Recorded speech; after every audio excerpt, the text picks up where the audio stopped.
Hello and welcome to American Stories. I'm Saida Pagan. Our guest today is Elena Epstein. She is the editorial director of LA Parent magazine.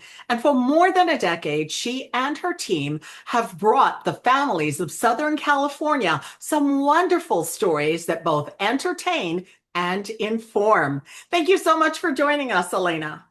Thank you so much for having me. Elena, every time I see your magazine, I am so inspired. I love the pictures of those wonderful children that I Oh, see. I'm still, my son is grown, but I'm still a parent, shall we say. yes. And so tell us, what is your mission? Oh, thank you. I have to say, I have a couple of covers with me to our latest issues, and I raised my daughters with LA Parent. They are now adults as well. And so before I was the owner, I was definitely a reader.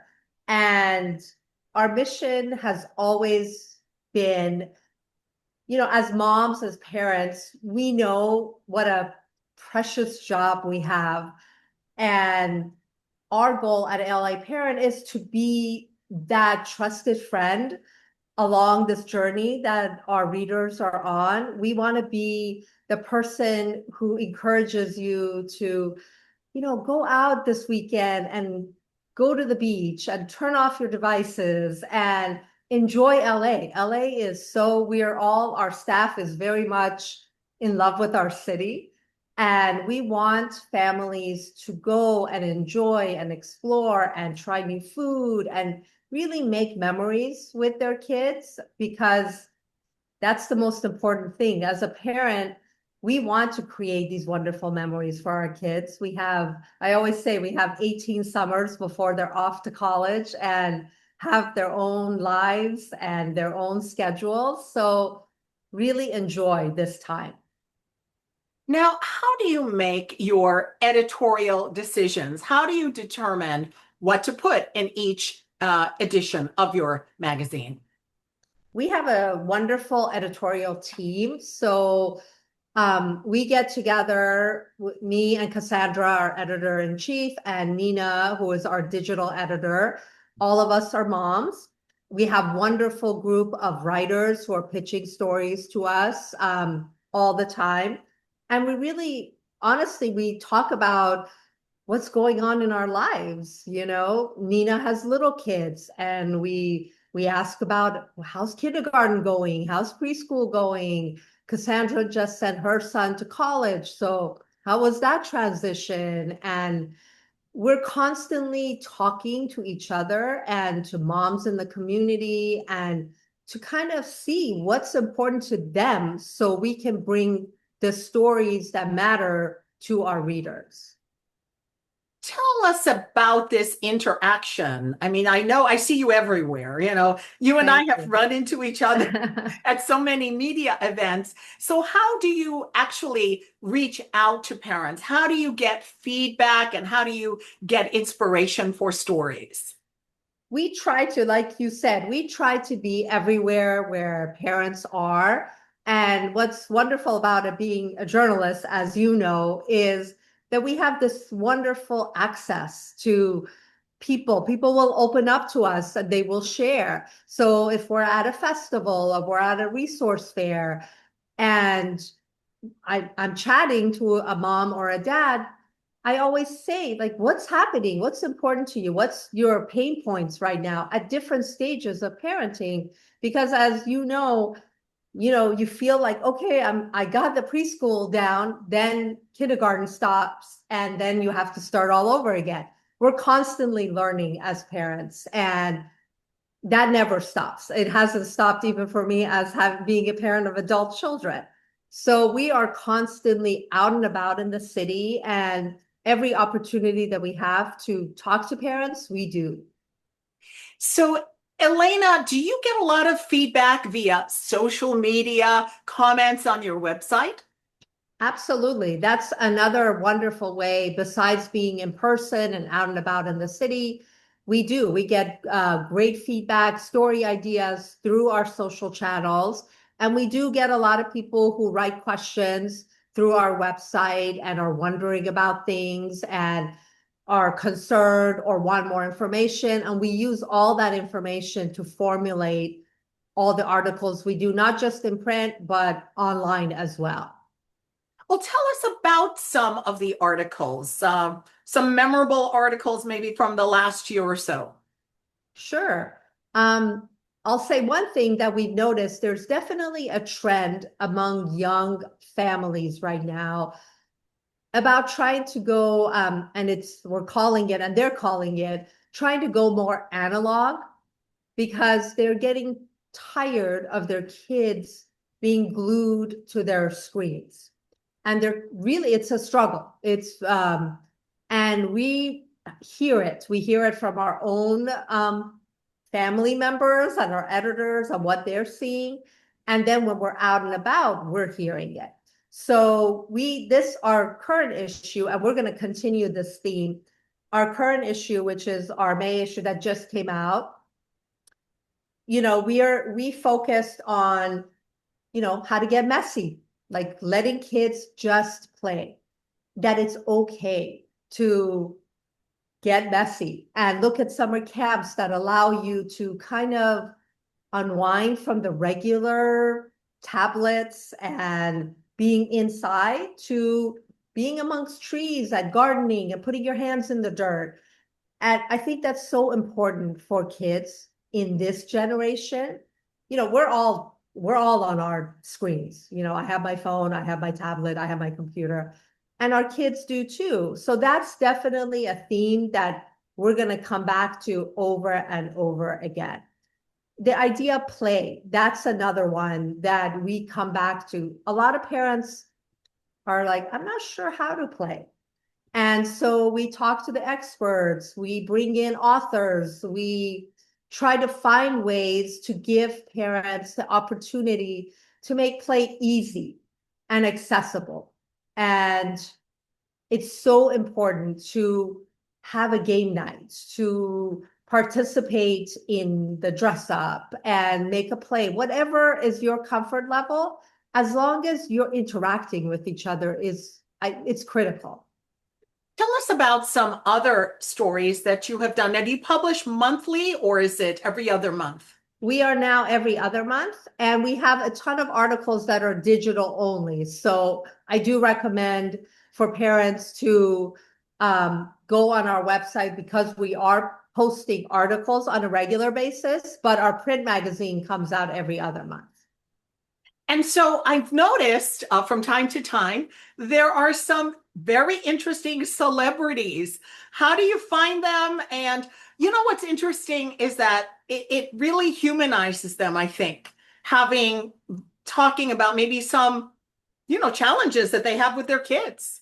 Tell us about that. It is so human. I'll tell you, last year, I'm a big Grey's Anatomy fan, and my daughters are a big Grey's Anatomy fan.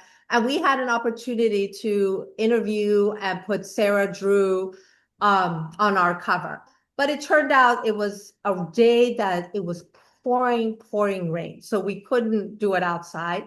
And she was so gracious. And she's like, just come on over our house. So, and my daughter had offered to come and help out with the photo shoot. So me, my daughter, and the photographer were at Sarah's house with her kids, and she was the most down-to-earth, wonderful, real mom. And it was exactly that we became two moms talking to each other. And that happens a lot with celebrities. I think that happens with everybody. The minute you start talking parenting, you're just two parents. It could be anyone. And suddenly we have everything in common, because all of our joys and our worries are the same, whoever you are.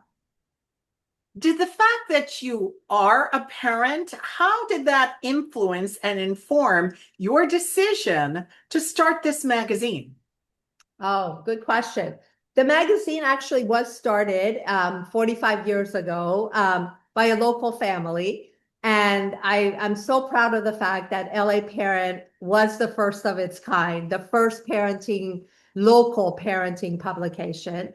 And so my husband and I had this wonderful opportunity to take over and buy the magazine 13 years ago. We were both in the publishing world. We were both journalists. And like I said, I would pick up LA Parent every single month. I never missed it as my kids were growing up. It was my go-to source of information. And so when the opportunity came and we took the leap and bought the magazine, it was a dream come true because I knew this brand. I knew how amazing it is. I knew what a great resource it was for me. And I knew that it would continue to be that source for the next generation of parents. And that makes me so happy. Now, you mentioned you are, and your husband, you and your husband were journalists or continue to be journalists, actually. You were actually big time journalists at the Los Angeles Times. I remember seeing your byline years ago. Tell us about that journey from Yes, LA many years Times ago. to owning a magazine. Wow. Exactly. We've come a long way. My husband and I actually met at CSUN in the journalism school. We both worked for the Sundial, the college newspaper. And so it's amazing that we're back to working together. My husband was a sports writer for the Daily News. That was his first journalist career. And I worked for the LA Times. I started as an intern, then I was a stringer for them for a while. And that was definitely a dream come true for me to see my byline in a paper that I respected so much. And we continued our careers in the world of journalism, only we shifted a little bit. My husband went on to work as a publisher, first for a large company that did a lot of travel magazines and then for medical journals. And I continued my career. I moved into healthcare marketing and healthcare journalism, and I worked for CHLA for many years, telling the stories of the doctors and the nurses and the patients. And that became a big passion of mine, healthcare journalism. So we were both very active in our careers. And then this wonderful opportunity came, and we like to call LA Parent our third baby because it really is our third baby. We're back to working together, which we hadn't done since we were in college. But it really is, it's like two chefs who get to have their own restaurant. We put everything we have into this magazine. Just from a journalism point of view, what were the surprises when you first took on the big responsibility of running a magazine? It's huge. And you realize that, we've worked for these wonderful companies, but it wasn't ours. So, you have an IT department, you have, different departments, marketing department, HR. But when it's yours, you're overseeing all of that. So in a way, you are the HR department, you are the marketing department, you're the everything department because this is you know, our baby. And so that was something that we're like, oh, okay, we're not just an employee at a big company. This is now ours. Everything goes through us. There is no vacation without a laptop anymore. We haven't done that. We have gone nowhere without our laptop because if something comes up, we'll jump on it.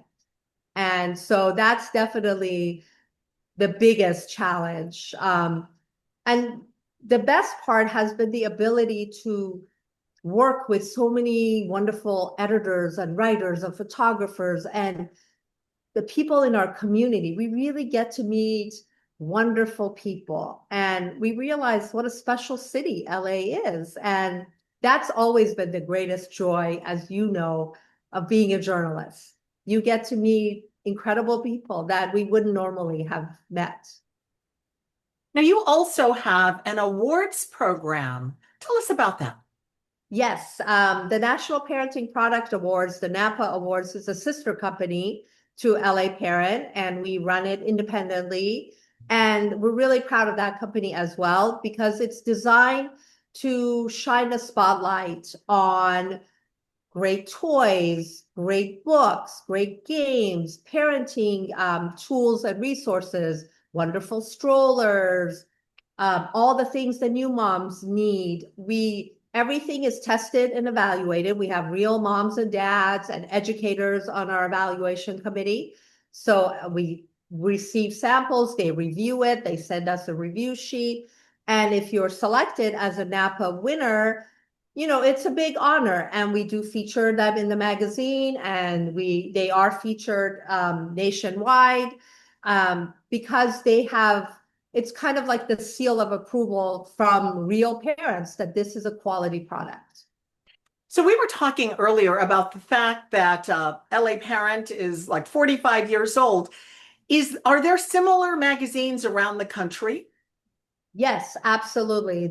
We belong to this wonderful organization called the Parenting Media Association, and we are in touch. We go to an annual conference. I'm actually on the board of the PMA, and there are the similar magazines in communities everywhere, in Delaware, in North Dakota, in Florida, every community, Monterey Bay, San Diego.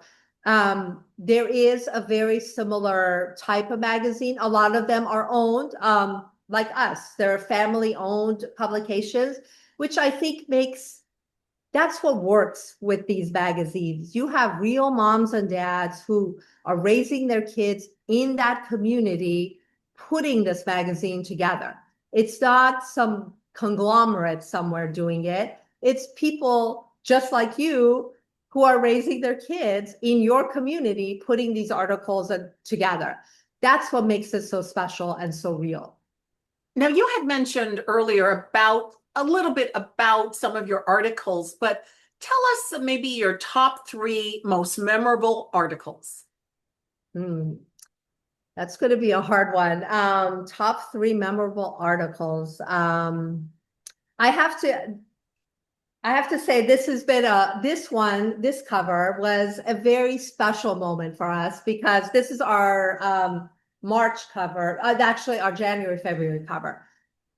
This young woman, her name is Star. She's a meteorologist on Fox in LA, but she was our intern many years ago when she was a student at CSUN. She was a journalism student. And she we call her our Star. Her name is Star, but she was our intern. We loved her. We are so happy for her. Like after she graduated, she went from LA to Denver, I think, and then from Denver to New York, and then back to LA. And her story is amazing. And this is her son with her. So she's a mom. She is a journalist, and she'll always be our intern and our star.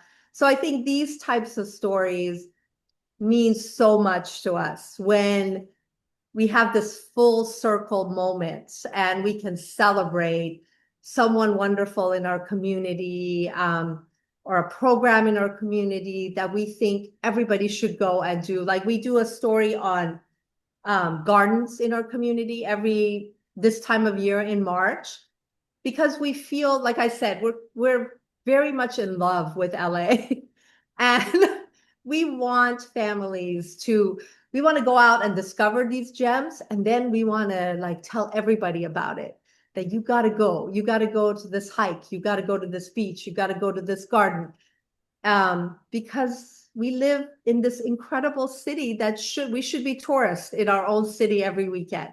There is so much culture here. There's so much to see and do and learn. So honestly, I can't pick my favorite, but I have to say my favorites are always stories that shine the spotlight on a community member or on a program that we want everybody to go and experience. What's next? I'm sure that you have a whole list of stories and story ideas that you would like to pursue. So give us a sneak peek as to what we might see in the future. Our wish list is always much, much longer than we have the manpower to do it. But yes, we are We're focusing a lot on family travel. We're really building that up more because we realize that when you travel with your kids, it's a lot of time, it's a lot of effort, and we want to make sure that you're going somewhere that we've gone to or someone on our staff has gone to, and we can tell you that it's amazing, and then give you the tips. Like if you're going with young kids, these are the places to go. If you're going with teenagers, boy, do they have opinions. So these are the places you should go, and these are the things you shouldn't do, and how to pack and how to prepare and how to save money when you're trying to plan a trip because things are really expensive. But travel is so important. I think that's one of the ways that you can really bond and make memories. So we're really building our travel coverage. We're doing a lot in our inclusive content. We want to really build that up because there is so much, again, our city has a lot to offer, but it's always hard to find that. And we want to make sure that we bring the resources and the programs for our inclusive community, and we do it on a more regular basis. We do have a newsletter that goes out once a month with fun things to do, program highlights, and we would love to expand that more. We would love to have like daily inspirations for parents, like have a daily newsletter that says, you know, to inspire them to for a fun game or a fun place to go locally. Because being a parent is amazing, but it's also really hard. We're trying to juggle work and kids and older, like some of us have older parents that we're also trying to take care of, and we're juggling so much. It's hard to sometimes be inspired to do something fun.